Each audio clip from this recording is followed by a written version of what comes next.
Баткен коогалаңында 40 аскер кызматкери каза болуп, дагы 70 октон жаракат алышты.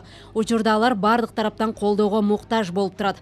Күч түзүмдөрүн колдоо максатында аскер кызматкерлеринин маянасы жогорулай турган болду. Андан сырткары мамлекет тарабынан социалдык маанидеги керектүү муктаждыктарына да өзгөчө көңүл бурулат. Бүгүндөн баштап ошолор төлөнүп бериле баштайт. Биз ошентип армияны бекемдейбиз. Армияга бардык жарактарды түзөбүз. Мына ушул болуп өткөн окуя дагы бир жолу бир тыянак келтирип атат.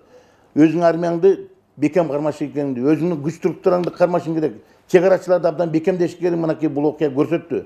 Жарлыкка ылайык аскер кызматкерлеринин жана укук коргоо органдарынын кызматкерлеринин материалдык шартын жогорулатуу максатында маяналардын кошумча үстөктөрүнө атайын каражат бөлүнөт.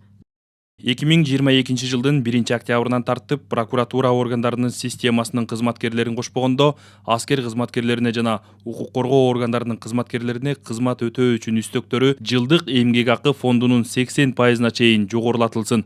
Бул жарлыкты ишке ашыруу боюнча зарыл болгон чараларды көрсүн. Ошондой эле күч түзүмдөрүн күчтөндүрүү үчүн кошумча техникалар менен камсыздоо боюнча да тапшырмалар берилди. Аскер адамдары өзгөчө чек ара тармагы мекенди коргоо үчүн ар тараптуу камсыздалышы керек дешет серепчилер. Президенттин кылган азыркы жарлыгы бул бир кадам, жарым кадам десек болот.